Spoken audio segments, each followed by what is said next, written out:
लौकिक धर्मों को छोड़कर अलौकिक धर्म का पालन करें।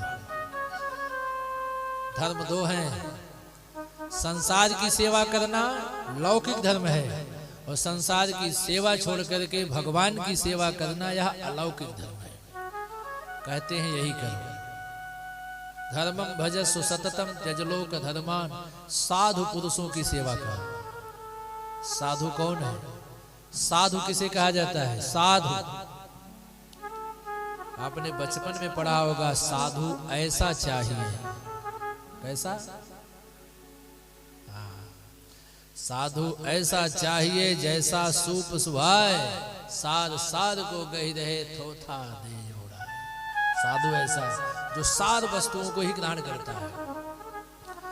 सर्वाणि इंद्रियाणि साधयत यह सह साधु, जो अपनी समस्त इंद्रियों को अपने वश में कर लिया है वह साधु है। वेश से कोई साधु नहीं होता, स्वभाव से साधु हुआ जाता है।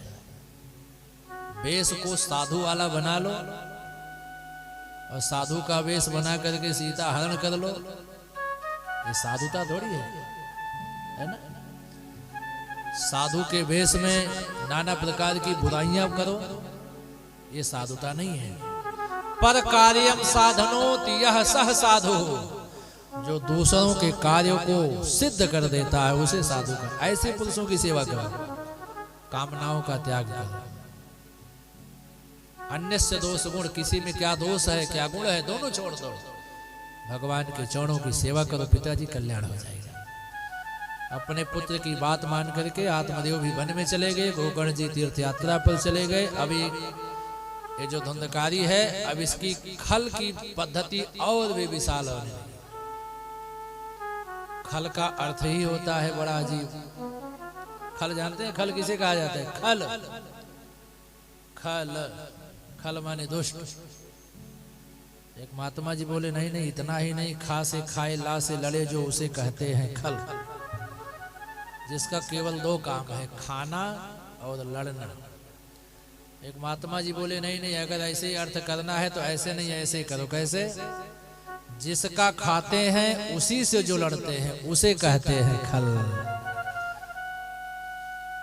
ऐसी पद्धति अपनाया, वेश्याओं के संग से दूषित हो गया, सारी धन संपत्ति वेश्याओं को देने लगा। एक दिन तो अग्नि का अंगारा लेकर के माँ धुंधली को दौड़ाया, बता कहाँ छिपा के रखते हो?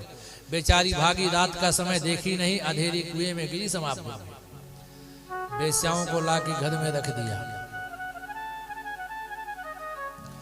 धुंधकारी के बारे में व्यास जी लिखते हैं, सब हस्तेन भोजनम, सब के हाथ से भोजन करता था। सौ माने मुर्दा, मुर्दे के हाथ से भोजन कोई कैसे कर सकता है बताओ? मुर्दा कभी भोजन कराएगा क्या? यहाँ दो अर्थ है। भागवत में लिखा है सब हस्तेन भोजनम, सब हस्त से भोजन करने का पहला अर्थ ये है, जैसे कोई मुर्दा अगर नदी में बहता जा रहा है, उसके हाथ में जो अंतिम समय में पिंडदान दिया गया है, उस पिंड को ही उठा के वो खा लेता था। एक अर्थ तो यह, और दूसरा यह हमारा हाथ सब के समान यानी मुर्दे के समान तब हो जाता है जब इन हाथों से कभी संत की सेवा नहीं होती, इन हाथों से कभी दान नहीं होता, इन हाथों से जब सत्कर्म नहीं होता, तब इस हाथ से अगर आप भोजन करते हो तो यही मुर्दे के समान भोजन होगा। किसी किसी हाथ ने कुछ निर्माण कर देता है, कोई हाथ तो कितना सुंदर हो जाता है। चाहे कोई वस्तु का निर्माण कर दे, चाहे खाने की वस्तु का निर्माण कर दे। एक व्यक्ति किसी चीज की रचना करता है, देखने में कितना सुंदर लगता है, और एक व्यक्ति किसी चीज की रचना करता है, देखने का मन नहीं करता। एक व्यक्ति भोजन बनाता है, लोग थाली चाट के खा जाते हैं, और एक व्यक्ति भोजन बनाता है, देखते ही मन खराब हो जाता है। कारण क्या है? उन हाथों में उतने सत्कर्म नहीं जिनमें ये सारे दोष दिखाई पड़ते हैं।